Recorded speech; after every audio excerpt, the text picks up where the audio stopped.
గురుగారు హర్ష్. సమతామూర్తి అని ఒక విగ్రహాన్ని స్థాపించి ఎవరికి అవును. ఎక్కడ స్థాపిస్తున్నారు సమత నాకు అర్థం న- కావట్లేదు. ఎవరిలో సమత స్థాపించాలని ఆయన సమ- ఆలోచిస్తున్నారు. అదే అది మీరు ఆల్రెడీ మీరు మీడియా రంగంలో మీకు తెలుసు. సమత అన్నప్పుడు ఏంటండి? ఈక్వాలిటీ. దాని ఎగ్జాక్ట్లీ. ఆ సమతామూర్తి పేరు స్టాచ్యూ ఆఫ్ ఈక్వాలిటీ పెట్టారు వారు. చాలా సంతోషం. మాకు రామానుజాచార్యులన్నా చాలా గౌరవం. అద్భుతమైన వారు యోగీశ్వరులు రామానుజుల వారు. అయితే అటువంటి సమతామూర్తి చెప్పిన సందేశం ఏంది? అందరూ ఒకటే. అవునా? ఎస్. అందరూ ఒకటే. రాజ్యాంగం చెప్తుంది కూడా ఏమిటి? అందరూ ఒకటే. అప్పుడే రాజ్యాంగబద్ధంగా అందరూ ఎవరి భావాల వాళ్ళకి స్వేచ్ఛనిస్తూ ఆ రకంగా వాళ్ళను ముందుకు తీసుకెళ్లడమే ఆ సమతామూర్తి యొక్క విశిష్టత. కు- ఎస్. సర్వము ఒకటిగా భావించే రామానుజాచార్యులను అనుసరించేవారు ఇది కాదు, ఇది వేరు, ఇది అది కాదు, అది ఇది కాదు అని ఇలా ఇంకొక గురువులను తమ గురువుల కంటే తక్కువ వారు, వేరే గురువులు ఎగ్జాక్ట్లీ. అనే ఒక రామానుజాల వారి కంటే తక్కువ వారు ఆ మరో జగద్గురువులు అని వారు సంబోధించడం ఎలా ఉందంటే ఇంత తమ ఉనికిని సునిశ్చితత్వం గురుగారు. అస్తిత్వాన్ని బలపరుచుకునేదే కనిపిస్తుంది. కానీ హిందూ ధర్మ బలోపేతం కానీ లేదా సనాతన ధర్మ పరిరక్షణ అందరం ఏకతాటి మీకు తీసుకొచ్చే వ్యాఖ్యలు చేయాలా, నాలాంటి వారు చెబితే ఎలా ఉంటుందని ఆలోచిస్తే గనక కదా. ఇలాంటి వ్యాఖ్యలు రావండి. అది మరి ఎందుకు అలా వారు మాట్లాడారో అది ఇంకొకటి వారికే గురుగారు, తెలియాలి. ఇప్పుడు చరిత్ర చూసుకున్నా కూడా విద్యారణ్యుల వారు మన శృంగేరి పీఠానికి 12వ పీఠాధిపతిగా ఉన్నారని రికార్డులు చెప్తున్నాయి, సాక్ష్యాలు ఉన్నాయి ఇక్కడ. ఓకే. అవును, అవును. అలాంటిది అసలు ఆ పీఠాలనే ఆదిశంకరాచార్య వారు స్థాపించలేదు, విద్యారణ్యుల వారే అయితే స్థాపించారంటే. ఆదిశంకరాచార్యులు వారు ఏ కాలం నాటి వాళ్ళు? 2500 సంవత్సరాల పూర్వం వారు. పూర్వం వారు. ఇక్కడి నుంచి 2500 సంవత్సరాల ముందు వారు. కరెక్ట్. ఆ ఆ, రామానుజాచార్యులు మొన్న సహస్రాబ్ది చేశారు. అంటే 1000 సంవత్సరాలు అయిన సందర్భంగా వారంత పెద్దది పెట్టారు. అంటే అవును. వారికంటే 1500 సంవత్సరాల పైచిలుకు సీనియర్ ఆదిశంకరాచార్యులు. అవును. ఆదిశంకరాచార్యుల యొక్క అంకిత శిష్యులైనటువంటి ఆదిశంకరాచార్యులు బ్రహ్మజ్ఞానాన్ని ఆత్మ సాక్షాత్కార నిష్టను ప్రసాదించినటువంటి పద్మపాదాచార్యులు కానీ వీరు ఆ పరంపరలో ఉన్న నలుగురు ఆదిశంకరాచార్యుల యొక్క అంకిత శిష్యుల నలుగురును 4 దిక్కుల పీఠాలు పెట్టి అక్కడ పీఠాధిపతులను ప్రథమంగా వాళ్ళనే పెట్టినట్టు మనకు అక్కడ శాసనాలు ఉన్నాయి, అన్ని ఉన్నాయి. ఎస్. దీని పరంగా ఇదొక పరంపర. ఇన్నేళ్లుగా ఎవరూ చేయని, ఆ కాలంలో రామానుజాచార్యులు కూడా చేయని వ్యాఖ్యలు ఇప్పుడు కొత్తగా వీరేదో టైం మిషన్ ఎక్కి గతంలో వెళ్ళి చూసి వచ్చి మనకు చెప్పినట్టు అది చెప్పడం అయితే అది వారి స్థాయి లాంటి వ్యక్తులకు ఇది సబబు కాదు అని నేను సవినయంగా వారికి విన్నవించుకుంటున్నాను. ఎందుకంటే ఆదిశంకరాచార్యులే పెట్టిన పీఠాలు అని యావత్ ప్రపంచం ముక్త కంఠముతో అది అందరికీ తెలిసిన విషయం. అది చిన్న పిల్లలకు కూడా, అంటే ఇప్పుడు జ్ఞానం తెలిసిన వారు కూడా ఆదిశంకరాచార్యులు 4 పీఠాలు స్థాపించారు. అవి సనాతన ధర్మపు వెలుగులు.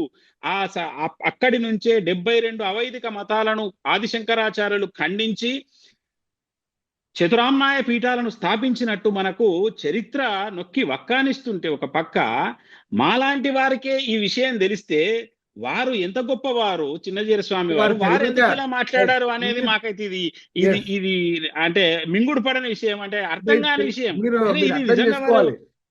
మీరు అర్థం చేసుకోవాల్సింది ఏంటంటే తెలియక చేసిన వ్యాఖ్యలు కాదు సార్ ఇవి, ఇది తెలిసి తెలిసి చేసినవే. అదే తెలియక అనంటలేనండి. ఇది ఎందుకంటే వారు జ్ఞానం తెలియని వారైతే ఈ మాటలు అన్నారండి. జ్ఞానం తెలిసి ఇంటెన్షనల్లీ తమ గురువు గారు ఏదైతే ఉన్నారో ఆ ప్రదేశాన్ని హైలైట్ చేయడానికి కానీ తాము అనుసరిస్తున్న సాంప్రదాయం వైష్ణవ సాంప్రదాయాన్ని తలమానికంగా నిలబెట్టడానికి శైవాన్ని తొక్కేయాలనే ఉద్దేశంతో మాట్లాడిన మాటలుగా నాకు అనిపిస్తున్నది. ఈ ప్రపంచానికి వెలుగులు ఇచ్చిన అద్వైతం కానీ విశిష్ట అద్వైతం కానీ ఇంత గొప్ప భావనల్ని అంటే నామరూపాలు లేకుండా చేయాల కుట్ర ఏమన్నా ఉందా గురువు గారు దీంట్లో? ఏమంటారు ఇంకోసారి?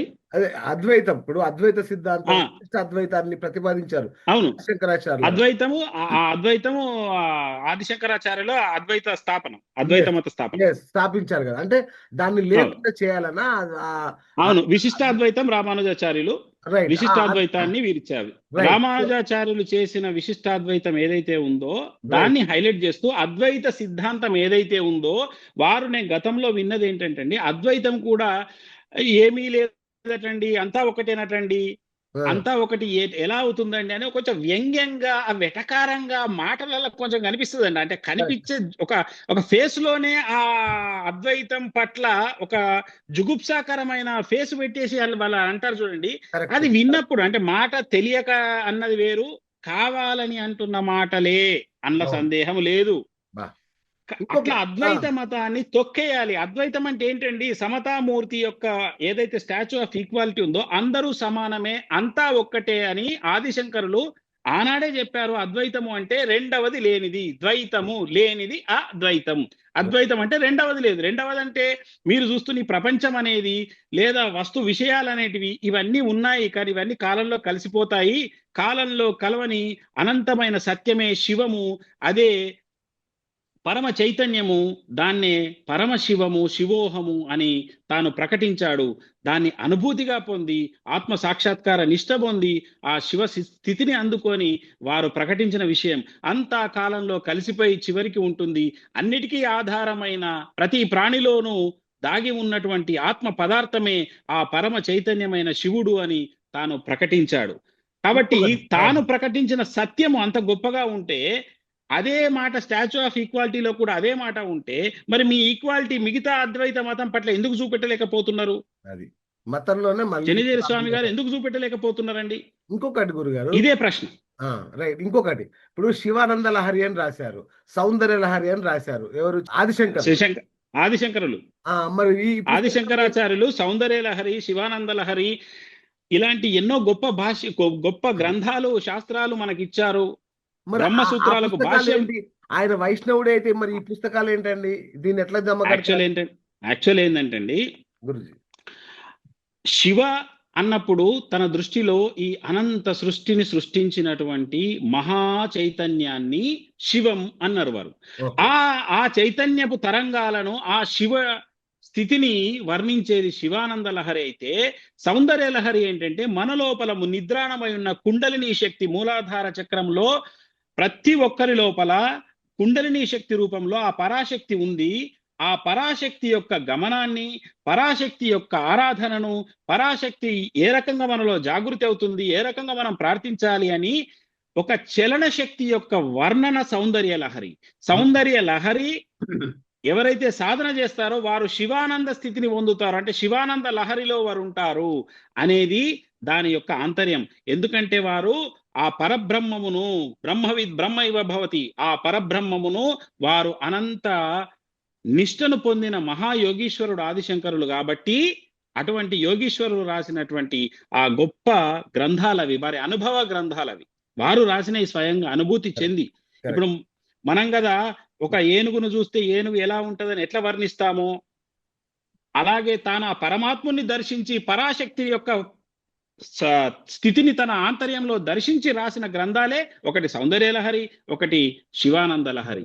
ఇవి ఇవి ఆనాడు తను ఉన్న టైంలో రాసినటువంటి గ్రంథాలు ఇవి. వాటిని కూడా మనం తప్పుపట్టి రోజులు వస్తున్నాయి. ఇవి అది ఇవి చూడండి. వారే రాసినయా అని అంటున్నారు. అదే గదా!